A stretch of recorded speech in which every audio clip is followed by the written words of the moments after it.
baby, I can't wait to know.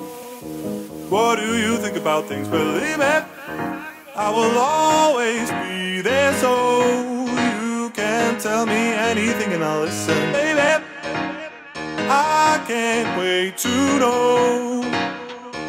What do you think about things? Believe it, I will always be there, so you can tell me anything and I'll listen. Tell me anything and I'll listen. Tell me anything and I'll listen. Tell me anything and I'll listen. Tell me anything and I'll listen. Tell me anything and I'll listen. Tell me anything and I'll listen. Tell me anything and I'll listen. Tell me anything and I'll listen. Tell me, tell me, tell me, tell me, tell me, tell me, tell me anything and I'll listen. Tell me, tell me, tell me, tell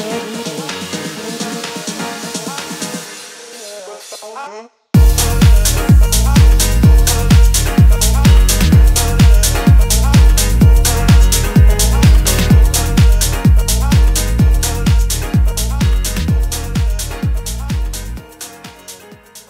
So it's been a month since I actually finished this. Deadline was, I believe, the 16th of August, I think. I'm not sure now. So I pre-recorded all the videos that hopefully you've watched. If you haven't watched them yet, go back now and you can watch how I've made the track from start to finish. I'm going to recap everything today because there was a couple of changes since the last video and what got submitted. Unfortunately, it didn't win. I wasn't expecting it to win though. I thought I'd run through the project and draw a line under it and give it away for free as well. So if you like it, there'll be a download link in the description. I won't bother putting a download gate on it. If you want it, just go get it. Today I'm going to run through everything that I've done. Best way to kind of go about it, I think, is to actually run through the groups. So I've got low end, drums, snare, fill, percussion, vocals, music and effects. Okay, so let's start with the low end. Inside the group we've got a kick, which is made up of boomy kick and then a bit of a top end click to it. We then have the bass, and here we have a top bass as well, which just helps make the bass a bit more present on lower quality speakers or your phone or your laptop. So I'm going to solo the kick and then just break it down for you. And then the top end of the kick. As you can see, this is me processing. Got a bit of drum bus, which is fattening the main kick. I'm just going to turn it off and then you can hear how it sounded, the original sample. Drum bus added, makes it even more punchier, get some more bass in there, and then I just EQ it to my preference. So I'm removing frequencies at 1K. I felt they weren't really needed. Tightens the kick up, and then I'm removing some more of the top end.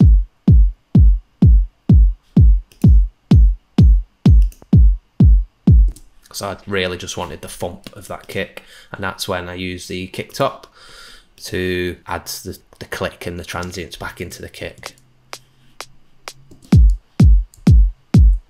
And that's the kick layers. On the kick group itself, we've got a bit more EQ, so rolling off the lows, getting rid of some muddy frequencies around 172, and a limiter just to make sure it doesn't go over -6 dB.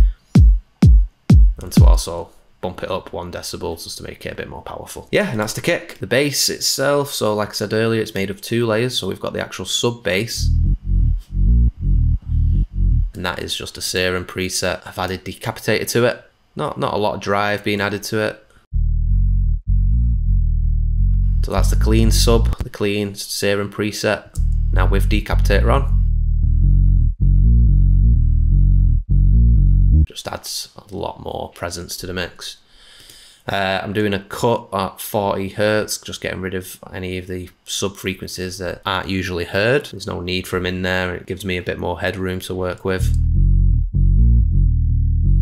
Then a limiter, same again with what was happening on the kick, only this time the limiter is kind of used to make sure that every note is as powerful as the next note. Without this, and I did this when I was making the videos originally, if we get the compressor on,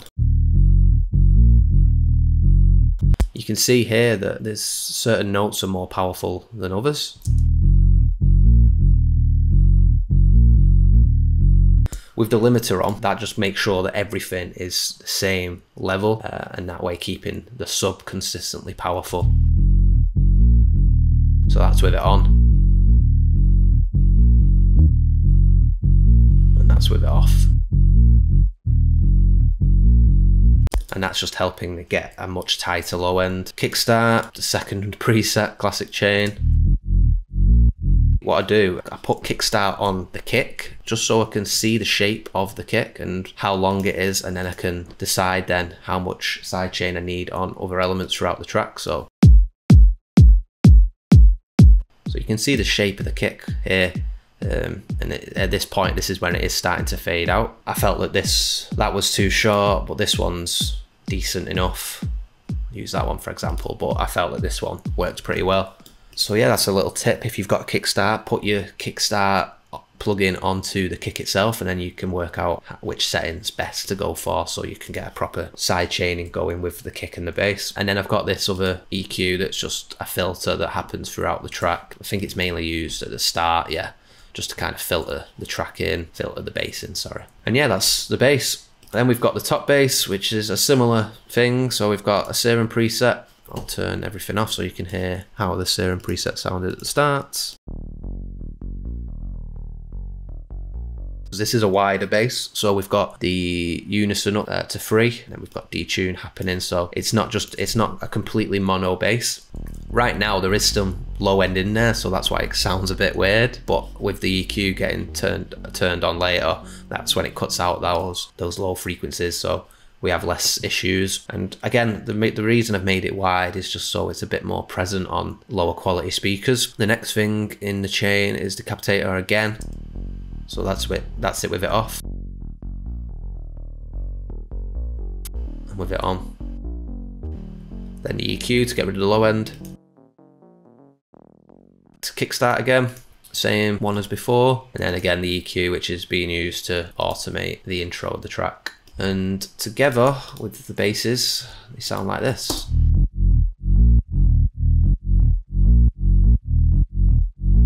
And then on the group itself, we've got glue compressor, limiter, and a utility. And the utility, again, is automating at certain points just to kind of, yeah, it's fading out at that point. That's more of a creative idea than any sort of mixing requirements. We've got the EQ, which again is doing the same thing. So we're just cutting out the low ends at certain points.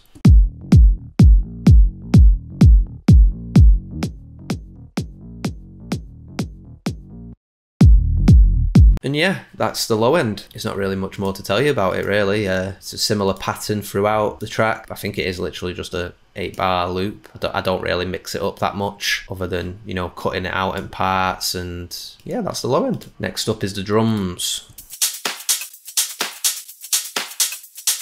It's quite a top heavy track, so if we get span up, you can see how much of the spectrum we're actually covering with just the drums alone.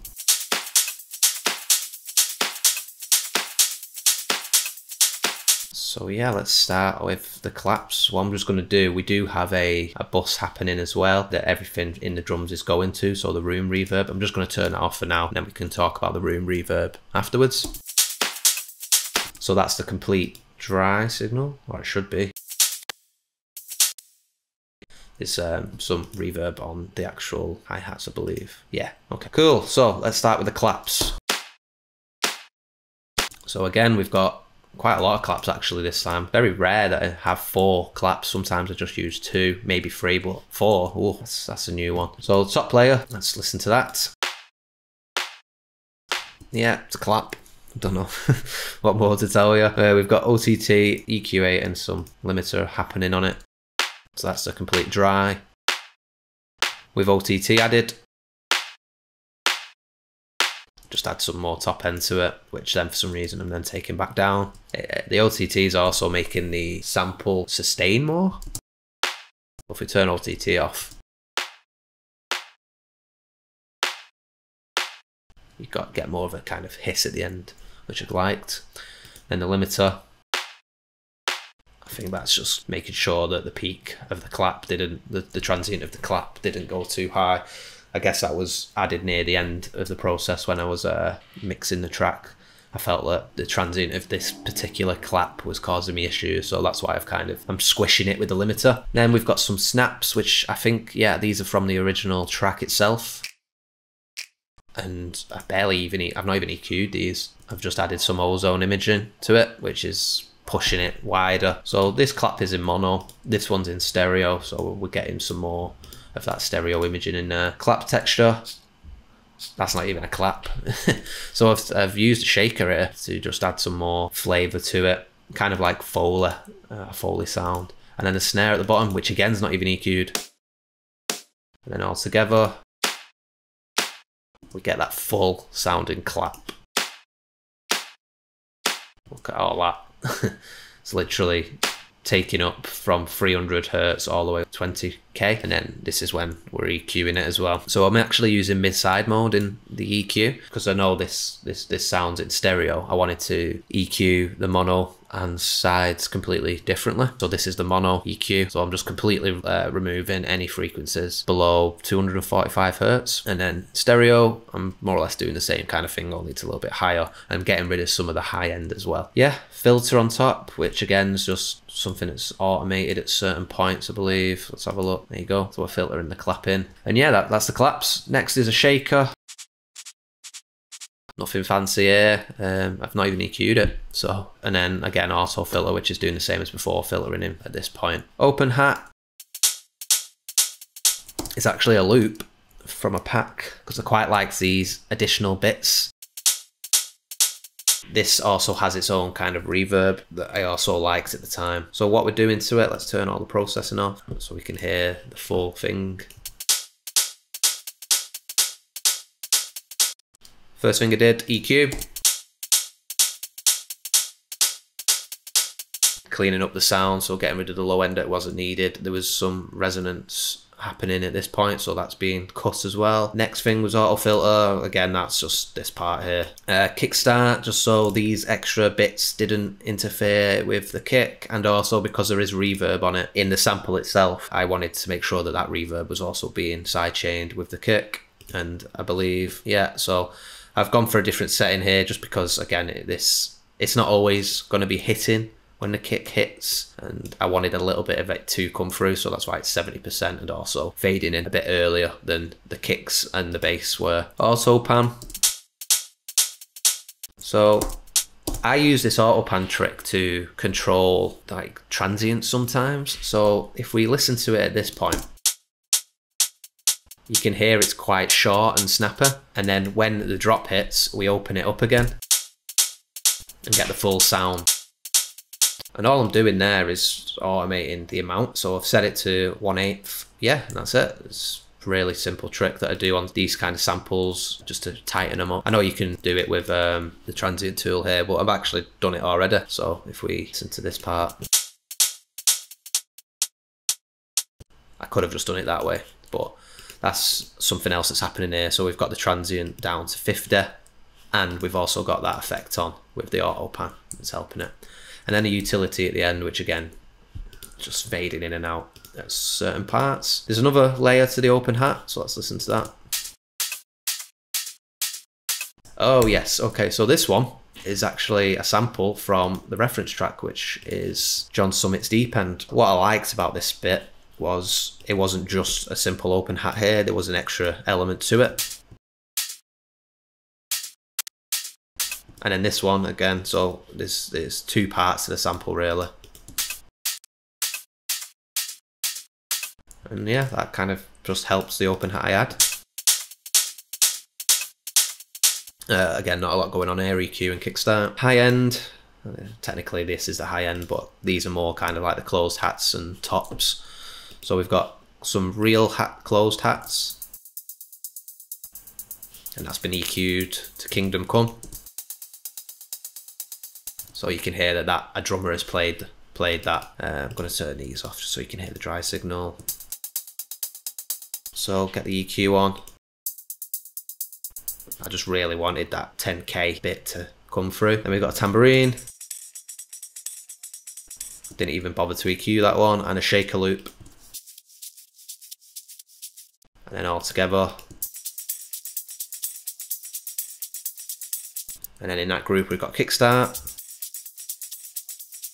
Bit of reverb to kind of push it more in the back of the mix, and then auto filter, which again is just the same as earlier, filtering in. And then we got a ride. which is a sample that I'm also panning. So then we've got Pancake on it, which is a free plugin. Just moving it from left to right every 2 bars, and then kickstart. Yeah, and that's the drums. We do have everything in the group being processed as well, so if we turn all this stuff off, I probably should have done this earlier, but never mind. So that's how everything sounded here without any effects on. The first thing I did was add some saturation, very subtle, but it helps. Some EQ.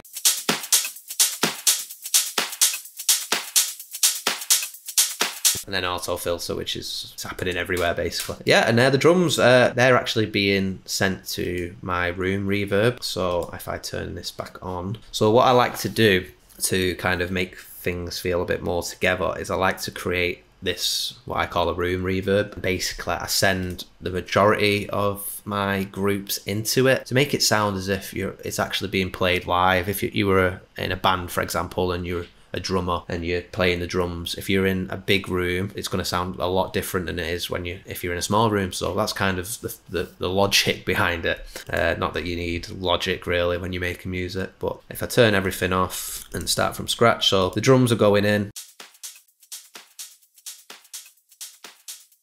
the drums on its own, and then the first thing you want to do is make that signal 100% wet, because otherwise we're just duplicating what's being played here again, and it's just going to make everything sound loud, and that's not what we want. So we've got the reverb, some saturation, and then some EQ and kickstart. Yeah, so if we're playing both together, I'll just keep turning the room reverb on and off. So this is the drums on its own. Very dry. And now with the reverb on.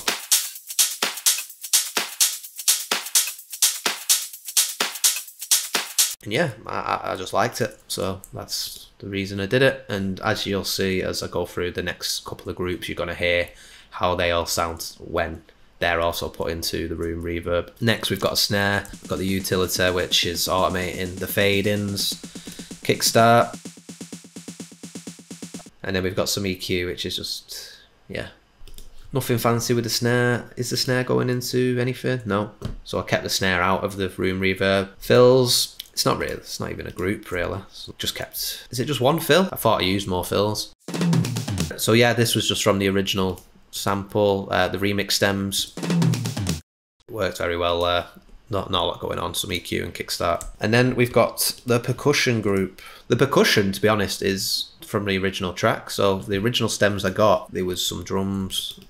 So that's the full waveform. And then I've gone through and found the parts that I liked. And yeah, I've just cut them up and laid them. So if we play this. Nice little bongo loop. And then the second one.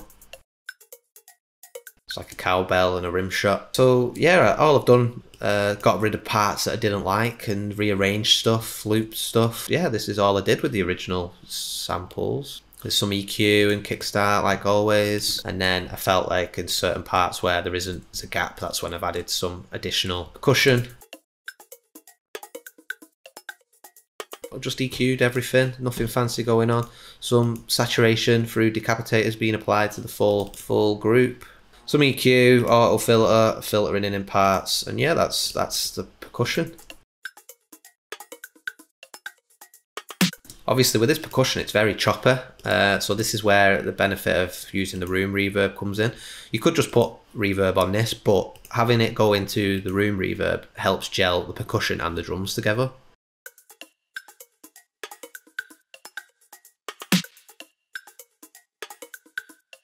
It still feels a bit choppy, but I think that is my CPU struggling with all my recording software happening in the background. That's all the drums really, so if I'm going to play all the drums together, I'm going to take the bass away just so you can hear the full groove of the track without the bass.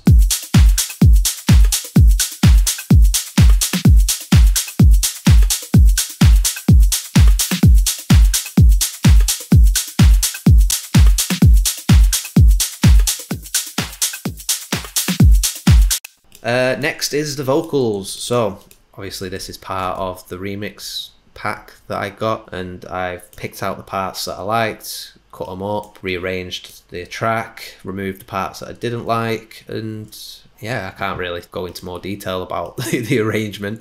That's just creative preference. In terms of the mix of it, we've got a couple of effects happening in buses, so let's listen to the dry signal. I know I love you. I find it out to see how you feel about me. So a really nice vocal. It's very good quality. Didn't feel like I had to do too much to it. I've added a tiny bit of reverb. I know I love you. I find it out to see how you feel about me. Then autofiller, which is just the standard effects. Span, don't know why that's on there. And then a limiter just to catch any peaks. So I know I love you. I find it out to see how you feel about me. I believe that's in there because it gets a lot louder over here as well. Baby. Yeah, so that limiter just helps catch any peaks, and it's not really noticeable. I don't think I can't hear like any distortion or anything happening to his vocals. In this group as well is this reverse effect, which is pretty cool. I did explain how to make this in, I believe, the last video, so I won't go into detail about this exactly, but really cool effect that helps with transitioning, which I'll get into near the end of this. Vocals then, we have some EQ, getting rid of the low end, and again, it's got 2 EQs going on. I guess this wasn't cutting out enough low end, and then a bit of a boost and kickstart as well. I believe this is just, yeah, a little bit of kickstart, just so again the kick can shine. When we are together. Yeah, then we've got Mangle, which is one of my favourite plugins, and it's dirt cheap, so I'd recommend getting it. This is basically what I use to get the vocal chops. There it is. And yeah, so basically I've messed around with all these until I found something that was catchy and cool. I then recorded that, and that's what these vocal chops are down here. That's the vocal as it was recorded. I've then cut it up, rearranged it, used the warp tool in Ableton to make sure everything's landing where it needs to land. Then there's some limiting happening.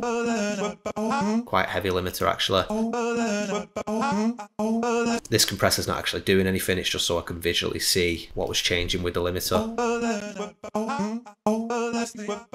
And again, this is the same kind of trick I did on the sub bass, where I'm making sure that all those chops are the same volume. Reverb,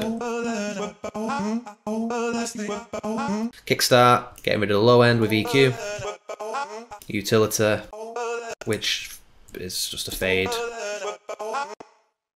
and auto filter where that needed. Pancake, so I talked about this earlier, but this is only on 50%, but this helps feel like the track's moving. Going from one ear to the next ear, it's pretty cool. And then some chorus. I've got a reverse vocal here, which again, this was from this, that was created with the Mangle, but a different preset.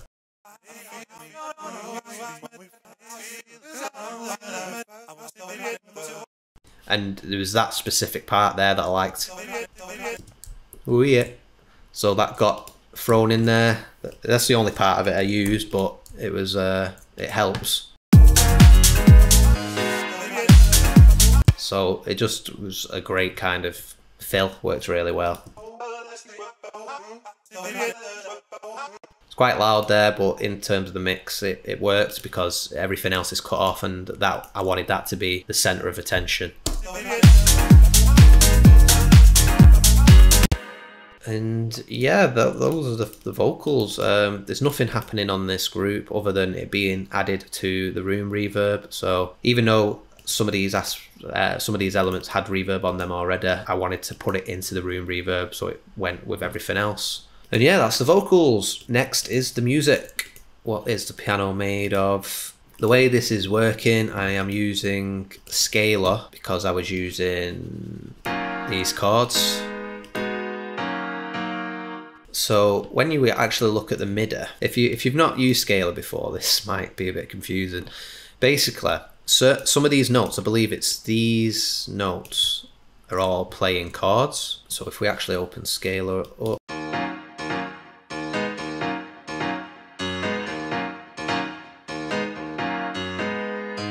so if I get my MIDI keyboard on the go, I am only pressing, let's see if you can see here, one note, two notes, three,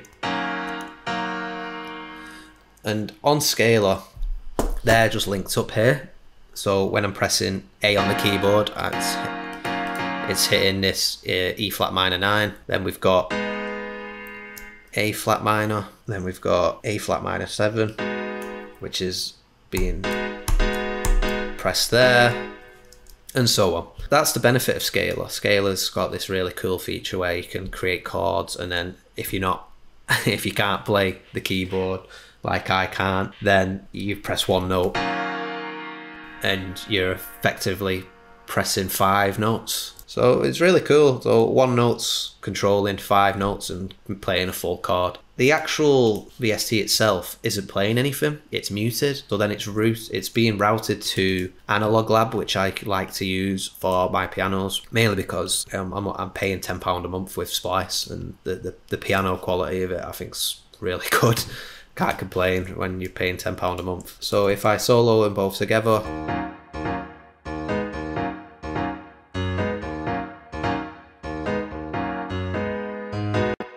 that's the sound. The velocity is like a huge part of the actual sound. When the more important notes are being played, they're much more higher velocity, and it's just making it sound more human. In terms of the actual sound, like I said, it's Analog Lab. Hopefully this won't crash. It's two of the sounds, American in it, American Verb Bright, and I've done whatever I needed to do in here to make it sound good. And now I've got a bit of a chain going on. So OTT, I like to put OTT on a lot of my pianos just because it helps bring that high end out. So this is how it sounds without it, and now with it. It's very subtle, it's 14%. Yeah, so it just helps make that top end a little bit clearer, which then's going into EQ, which again is doing the same goal to try and make things clearer by removing the low end. I've done mid-side mode again in the EQ. So when this goes into just mono, say this is being played in a club, it's going to be played in just mono. I wanted the mono sound of the piano sounded very quiet, so this is why I've used this, so I can boost the sound in mono, bring the sound down in stereo, and then mix it better with the volume, and then that way there's not, when it is played in a club, the piano's not getting lost. So that's kind of why I did it this way.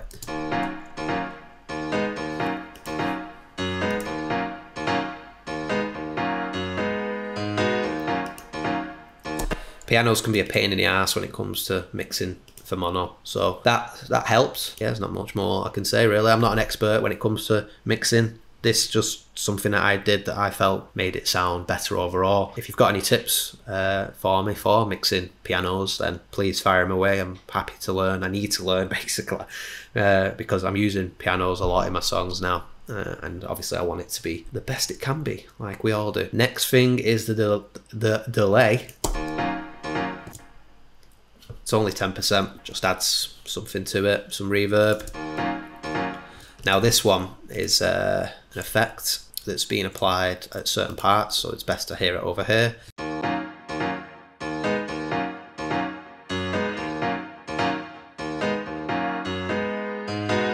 It just swells, makes the sound grow and swell and fill out some space.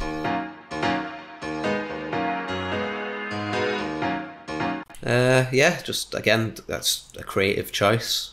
In the full track, this is how it sounds.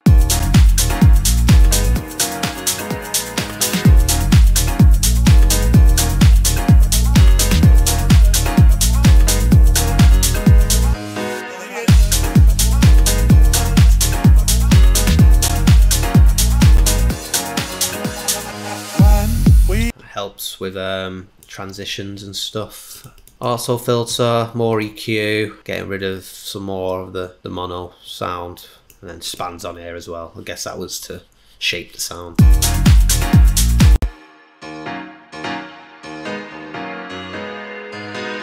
Solo piano. Okay, so this is just American in it. I've dropped one of the sounds. I think the processing's more or less the same. Yeah, it looks the same. And then yeah, we've got this lovely sound. Very heavy on the reverb.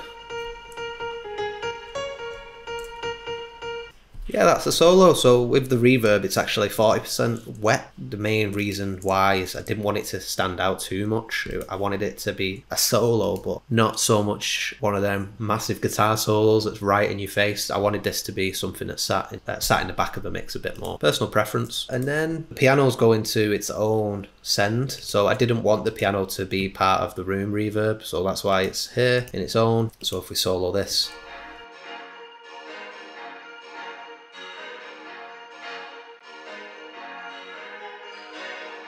Yeah, and that's the music, which in this case is just the piano.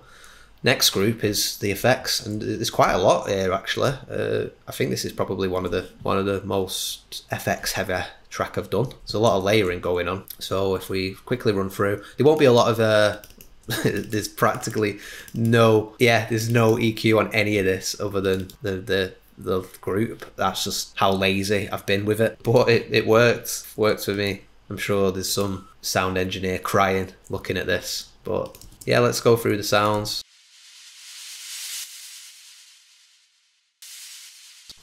Then we've got a downlifter.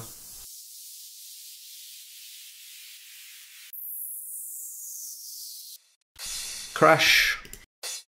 Short crash. Pitched uplifter for the last build up. And that's going into the room reverb too. Not a lot to say really about the effects. It's more about the sounds you pick, making sure that they fit with the track. I think all of these are white noise. So I mean, you can't go wrong with just doing white noise. There's two different cymbals, a long one and a short one. And then we've got the pitched riser, which happens on main build. Going back to this vocal delay, I did forget to mention this, I think. So the main vocal Bound together is being added to this vocal delay. The reason I did it this way is so if we were to add delay directly to this, it would actually make you're going from like dry to wet, you're going to make the dry signal weaker. So that's why I've used the bus. So this is going into this vocal delay. If I just solo this, you can hear.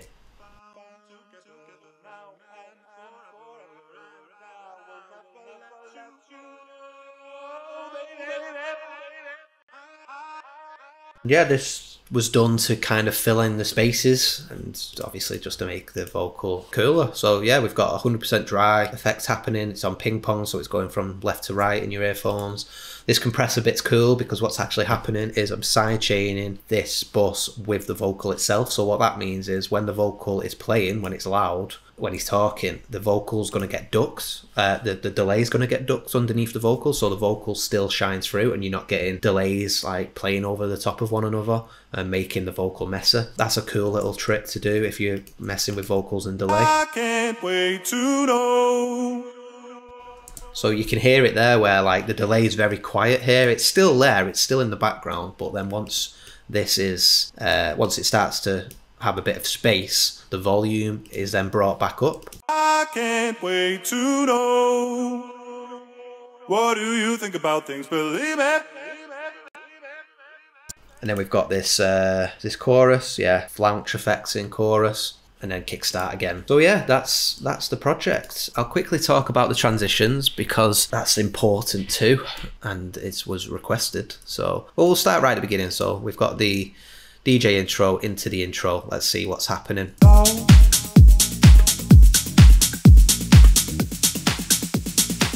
What do you think about things, Bill?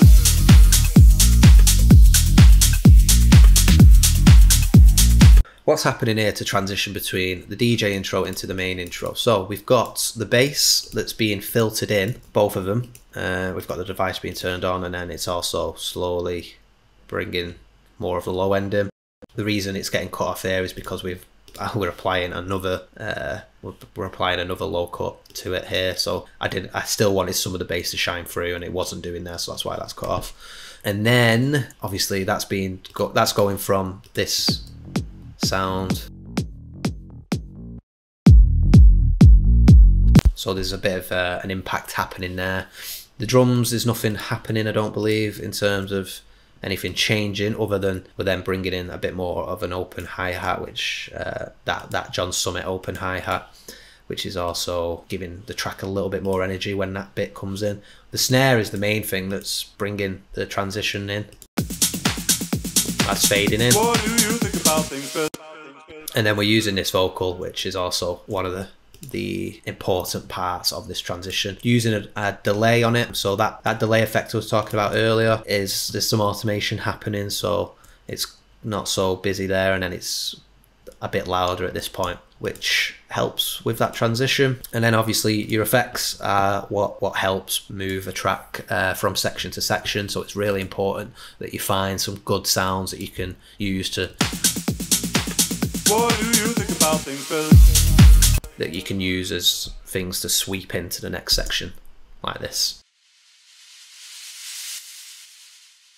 Then the next transition is between the intro and the breakdown, so let's play that. What do you think about things, believe me? I know I love you. And again, there's not a lot going on here. We've got the snare that's building it up. I don't think, we're not doing that cut anymore. The vocal is filtering in, so this is helping. And then obviously this vocal is also kind of bleeding into the next section as well, so that is also helping the transition.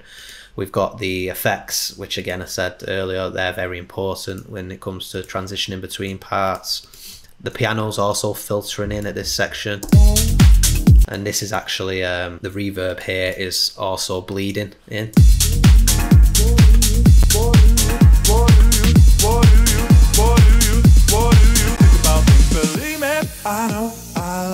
I think the main thing with this transition is the vocal. The vocal's helping this transition a lot, with that bleeding in, the filtering, and then it's just playing straight away. You know something's coming here, and then that's the payoff, basically, the first verse of the vocal. Then from the breakdown into the first drop, let's have a look. Together then and forever, and I could never let you go.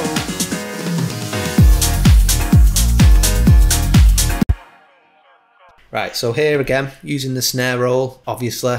It's a typical thing in house music. The effects in this part, we've got this big long white noise that's making it more impactful. So we're already hearing the white noise filtering up at this point. What else is there? We're using a fill as well.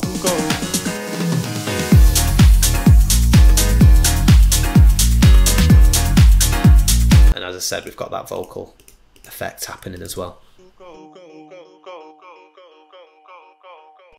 So we're going from a full vocal that then bleeds and fades away in this section. I think so far, and it's going to be the same moving forward, key things to know when you're transitioning is reverb and delay on certain elements of your track do help. Effects are really important, so if you're going to have white noise, if you're going to use pitched sweeps and uplifters and downlifters, crashes, all those things help with the transitions. Those are very important. But then stuff to kind of add to those is using reverb and delay on the elements you already have. So in this case I've got the piano, so you use the reverb to kind of, and then what's happening there is it's fading the piano and moving it to the back, so it's really up front and then it's moving further and further away, and then that's when the filter of the piano kicks in, which is, yeah, that helps transition the piano especially. So it's going from like really loud, and then at this point here it gets filtered, and then that's when you bring it back in again.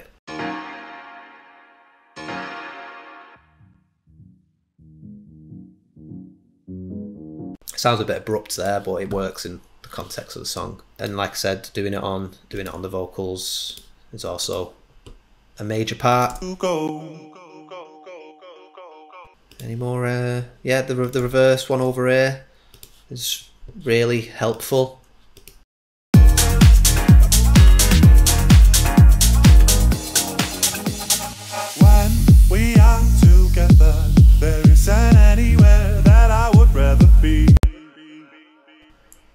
And again, that was originally built from putting reverb on this part of the track, letting it record and play out. So it was, I think, that long.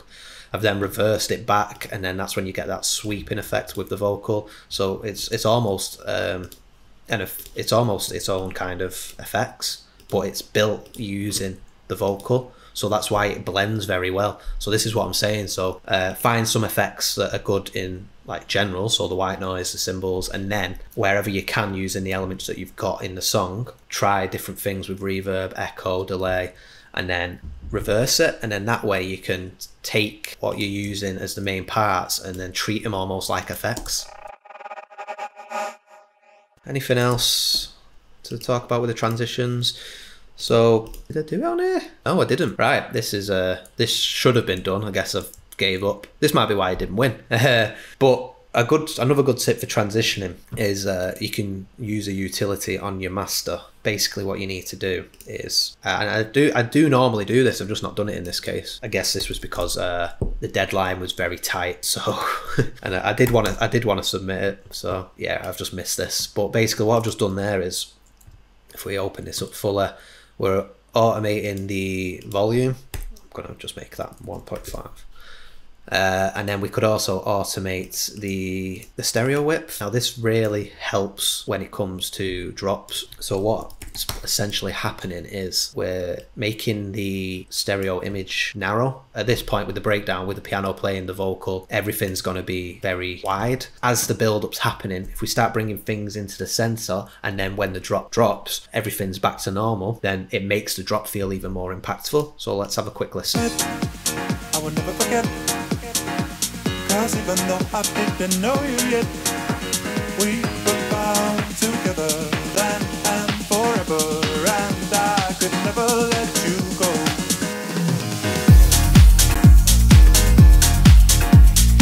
You hear how much more impactful this drop was, and that's simply done through the utility automating the width down and automating the volume down as well. With the volume trick, you don't want to go too low, like literally 1 decibel. -1 dB is enough. And another thing is, maybe, I think sometimes that might be too long.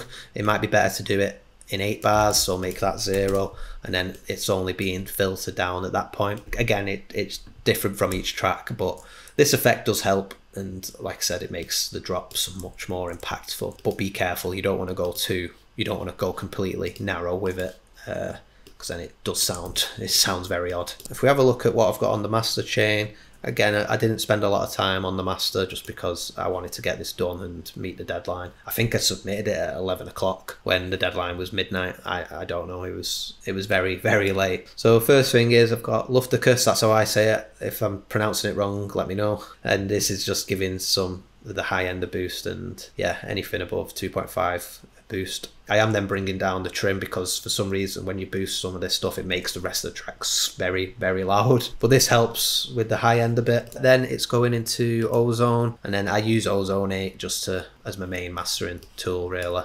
So you can see here there's a lot going on. First thing's the imaging, which is basically making anything in this range here tighter. Same with this one, we're bringing it down so it's more in the center. And then yeah, same again, but for the higher end, we're pushing that wider. Helps certain parts feel a bit clearer. EQ, rolling off the low end because it's not needed.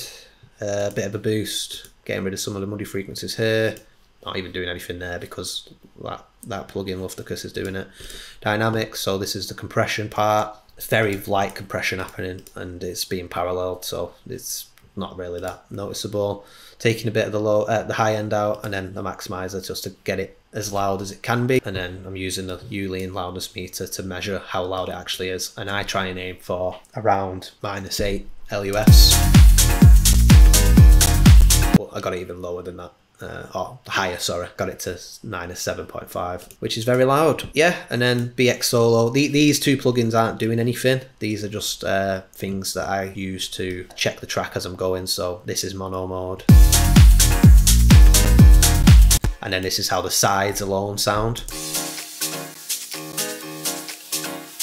So it just helps when I'm mixing and making a track that I've got enough stuff happening, and there's no phasing issues in mono. And then in the side view, I've got enough happening in there too. Then we've got span, which again, checking the frequencies, making sure everything's okay. And yeah, that's it. That's the track. It's a bit of a long video. I didn't expect it to go this long. Hopefully I've been able to trim it down a bit in post-production. So yeah, that's the track. Thanks for watching this video. If you liked it, go like it and subscribe to the channel, because this is all I do on my YouTube channel now. It's just start to finishes mostly, mixes, DJ mixes, my track releases. It's all music based. So it's all house music, tech house, deep house. That's the style I like. My next video is going to be a breakdown of my Beyonce Naughty Girl remix, which has done very well, and it's done a lot of good things for my socials. I think SoundCloud are nearly 1,000 followers, which is cool. Before the track even went live, it was only 100 followers, so I've basically done, what is it, times 10 just off releasing one track for free. So I'm going to break that down, let you know how it was made. Hopefully that'll boost my YouTube channel too. So yeah, thanks for watching everyone. Go follow me on Instagram. That's where I'm most active on social media, where I give all my updates for when a video's dropped or when a new track's been released. And yeah, thanks for watching. See you next time.